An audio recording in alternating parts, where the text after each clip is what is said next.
You want to know how India plans to beat America at its own game? Then let's talk about something deep, something fundamental. Let's talk about technology, not just the gadgets, not just the coding, but the mindset. The movement, the mission. You see, there was a time when India was called the back office of the world, a place to send data entry, customer service, cheap labor, but now the narrative is shifting, and it's shifting fast. India isn't just playing the game anymore, it's engineering a new one. Because while the West was busy building empires in Silicon Valley, India was quietly building an army of mind software engineers, coders, mathematicians, data scientists, and what they lacked in money, they made up for in numbers, discipline, and hunger. We're talking about a country producing over 1 million engineers a year.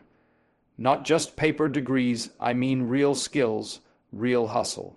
And that's what changes the game. Artificial intelligence. India's not waiting to see what America does. Indian startups and institutions are building their own AI ecosystems. From natural language processing in regional languages to AI-driven health care in rural clinics, the technology isn't just top tier, it's tailored. It's solving problems that Silicon Valley doesn't even think about. Because India isn't obsessed with cool, it's obsessed with useful. That's how you flip the script. Let's take a minute and talk about space. America had NASA, still does, great institution, no doubt. But when India launched the Chandrayaan-3 and landed on the moon's south pole, and did it for a fraction of the cost of any U.S. mission, the world had to pause. That wasn't just about touching the moon. That was about announcing we're here, and we're doing it smarter, cheaper, faster. That's not playing catch-up, that's racing ahead on our own track. And you want to talk semiconductors, chips, the little brains behind every machine.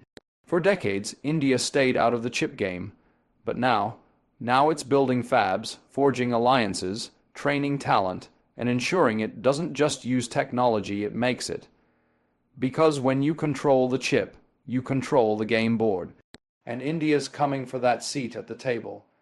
Even in cybersecurity, Indian minds are leading global strategies. Quietly, efficiently, protecting systems, building defense mechanisms, strengthening digital infrastructures. And let me tell you, some of the top brains at Google, Microsoft, Adobe, IBM, they've got one thing in common: Indian DNA. That's not an accident. That's evolution. But here's what really makes India dangerous, and I mean that in the best way possible. It's not just about being smart. It's about being hungry. It's about growing up in a place where electricity cuts out, but the Wi-Fi still gets fixed. Where you study by candlelight and still dream about Mars. That edge, that resilience, you can't teach that at Harvard. That's lived experience. That's built in. Now look, America is still the tech titan, no doubt. But India is studying the playbook, rewriting it in Sanskrit and coding it in Python. And it's doing it with 1 billion minds pushing forward. That's not imitation, that's innovation under pressure. And pressure builds diamonds. And India's ready to shine. Because when you stop trying to be someone else and start becoming the best version of you, that's when you stop playing their game and start winning your own. America built capitalism, no question. It sold it to the world like a shiny car, sleek, fast, and loud. Wall Street, venture capital, billion-dollar unicorns, hedge funds, IPOs, the whole show, and the world bought in. But now, quietly and steadily, India is rewriting the rules. Not rejecting capitalism, no, we're too smart for that, but reshaping it, giving it a local flavor, a deeper purpose, and most of all, wider reach. That's not rebellion, that's evolution. You see, America's model of capitalism made the rich richer and left millions behind. India's trying something different, something bolder, something more inclusive. Let's talk digital economy. India didn't just digitize money, it reimagined it. While America debates over credit cards, fees, and outdated banking models, India leapfrogged the old system and built the world's most advanced public digital infrastructure UPI. A unified payments interface that lets a rickshaw driver, a farmer, or a CEO transfer money instantly, anytime, anywhere, with no middleman taking a cut. That's real innovation. Not just fintech to make profits, but fintech to power people. In 2023, India was doing more digital transactions per month than the US, China, and Europe combined. That's not a tech story. That's a revolution in financial access. That's capitalism with purpose. And what's powering this system?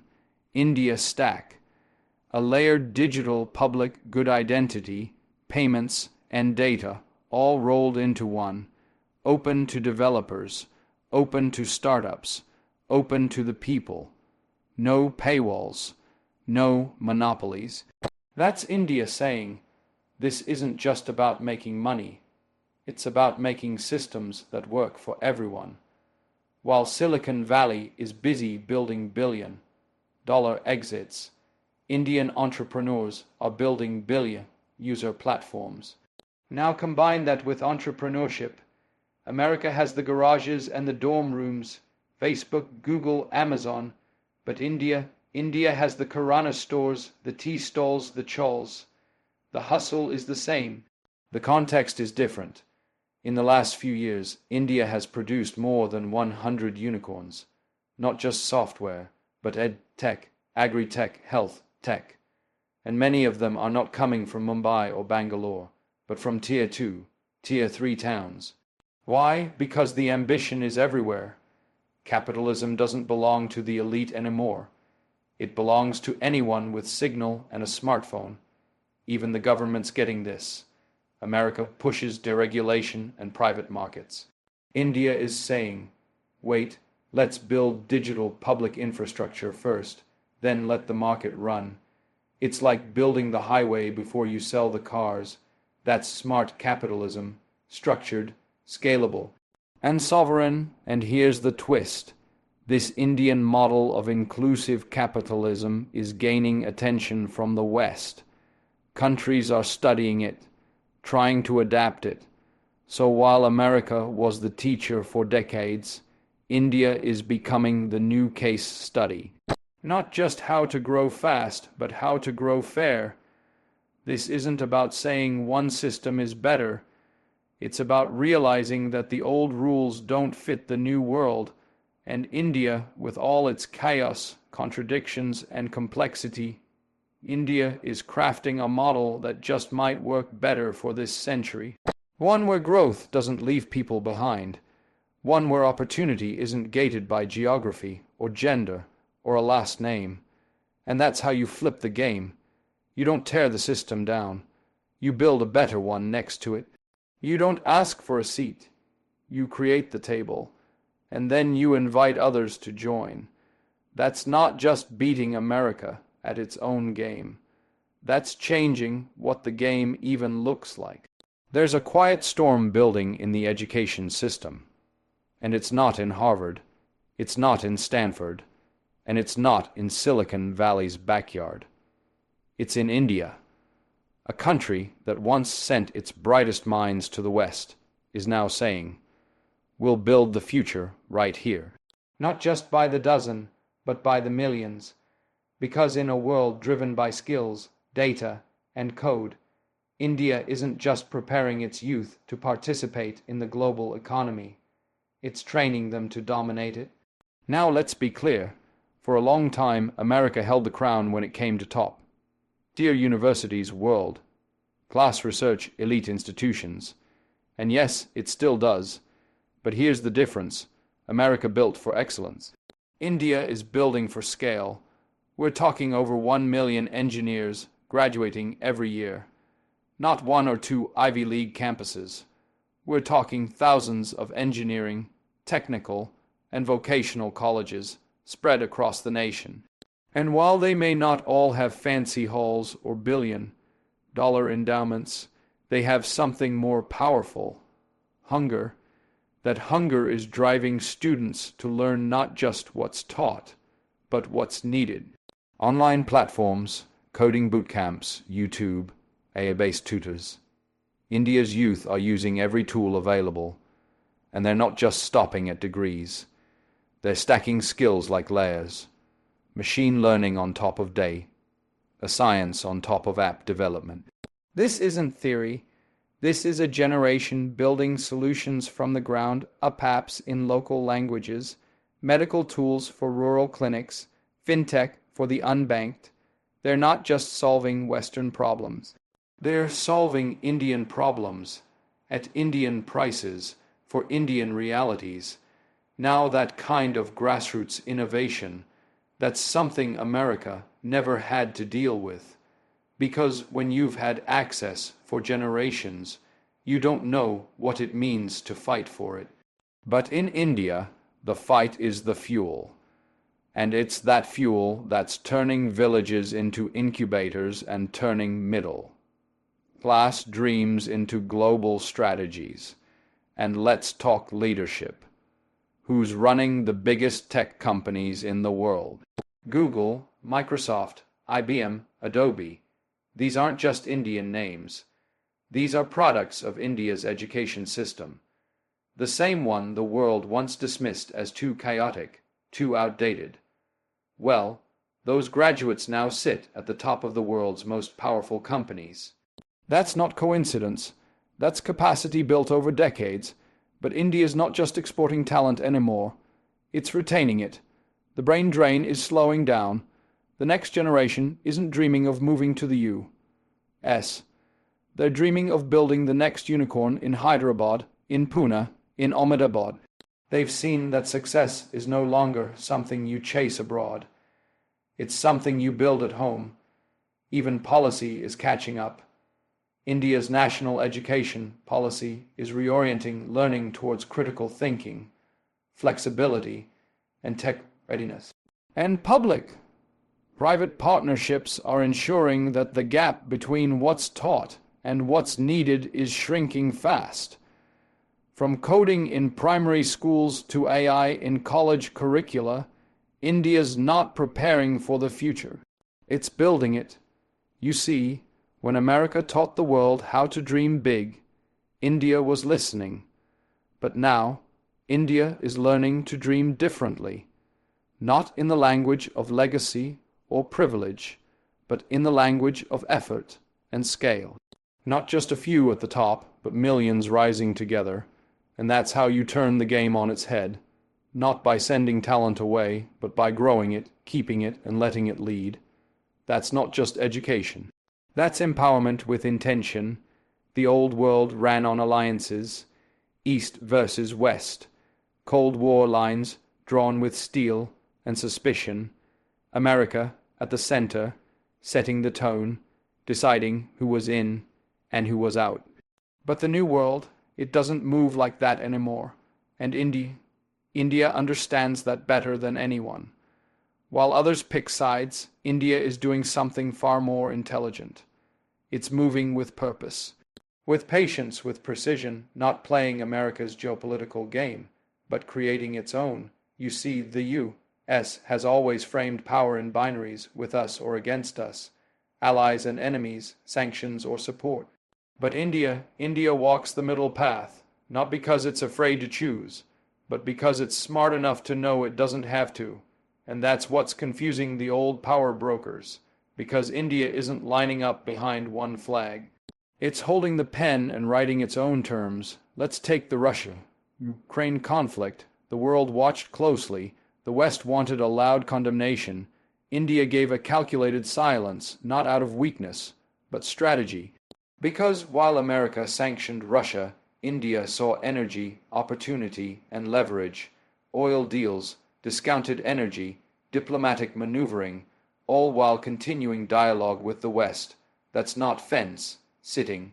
That's mastering balance. And then there's the Indo-Pacific.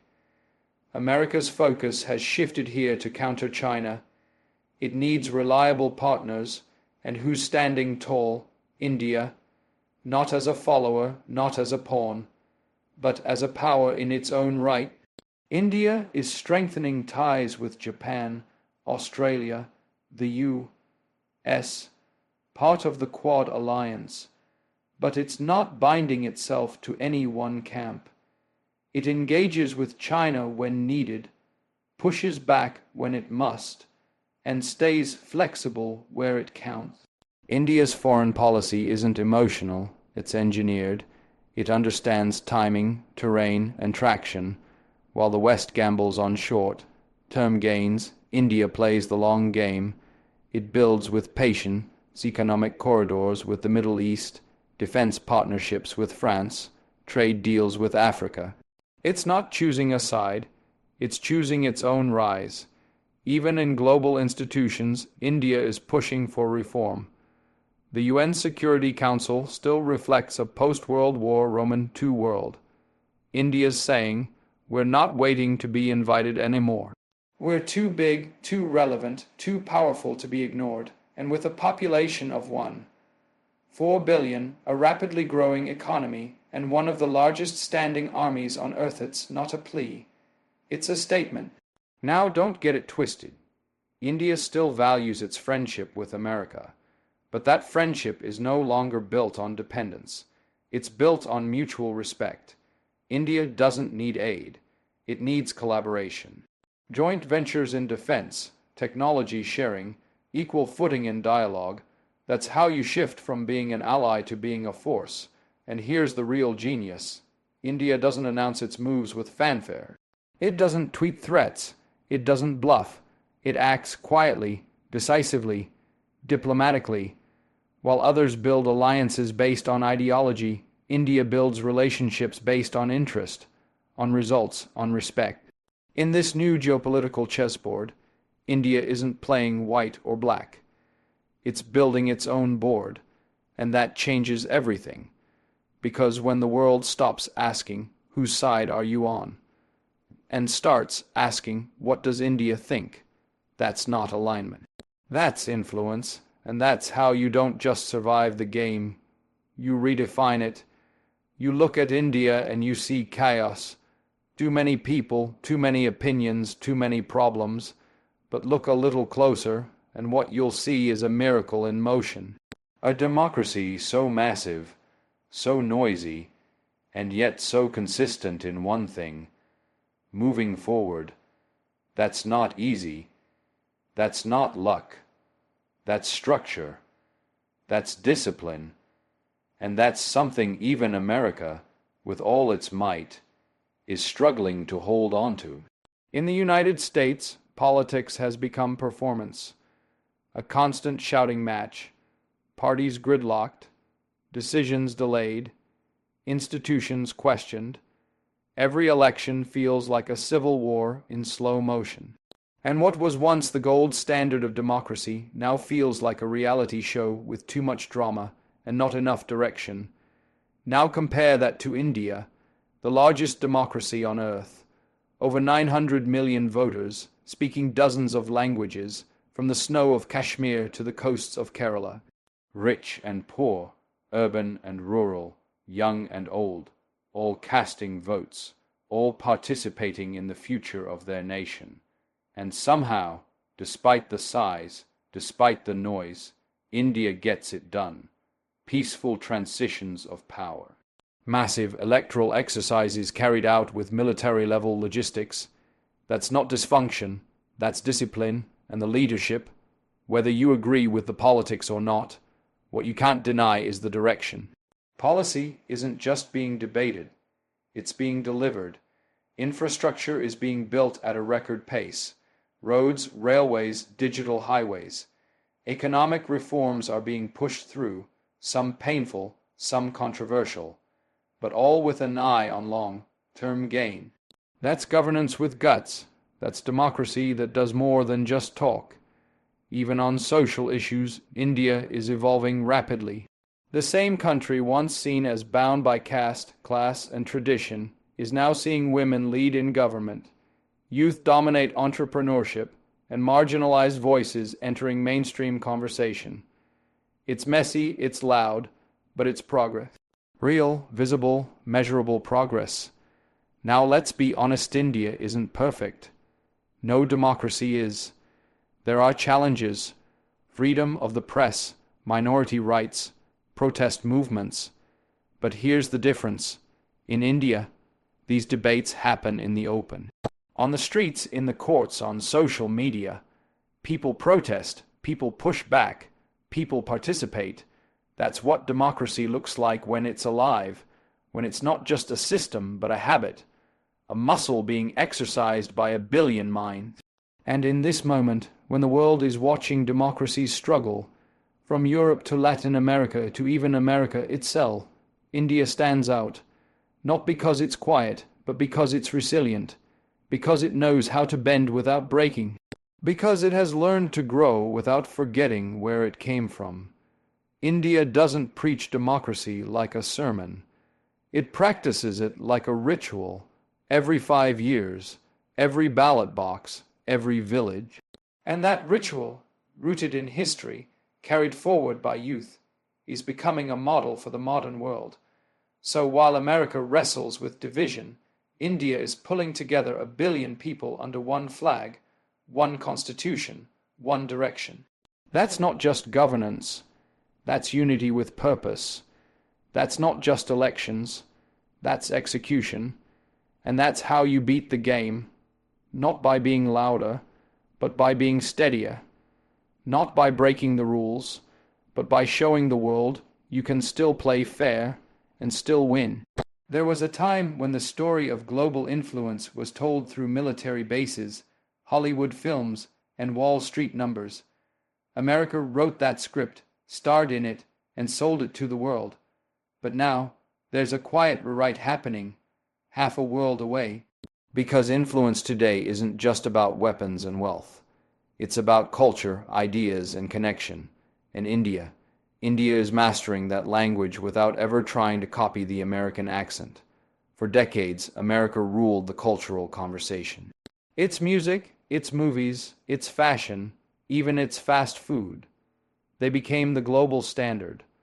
But culture is no longer about exporting a lifestyle.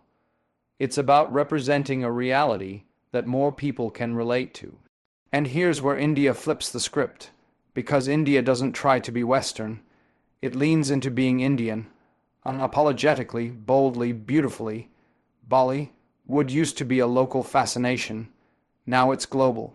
Streaming platforms like Netflix and Amazon Prime are showcasing Indian stories to international audiences. And they're not just watching, they're hooked. Shows like Delhi Crime win international Emmys. Films like RRR break box office records and light up global awards. This isn't soft power by accident. It's storytelling rooted in identity. Real people, real struggles, real color, real chaos. The kind of chaos the rest of the world is starting to understand and embrace. And let's talk food. You can find pizza on every street in America, sure. But now, you'll find samosas in Seattle, masala chai in New York, paneer tacos in LA food trucks. Indian flavors are no longer exotic. They're everyday. It's not just curry houses anymore. It's Michelin-starred Indian chefs redefining global cuisine. That's influence, that's presence. Even fashion is shifting. What used to be seen as traditional, Bindi's Saris embroidery, is now gracing runways in Milan and Paris. Global designers are borrowing from India, Indian fabrics, Indian silhouettes, Indian colors. And this time, India's not flattered, India's leading. And then there's spirituality and wellness. For decades, Americans searched for meaning in yoga, in meditation, in mindfulness. Where did they look? India, the birthplace of those practices. Now, India is reclaiming that legacy, not through religion, but through relevance. Ayurveda is now $1 billion global industry. Indian philosophy is being discussed in Ivy League lecture halls.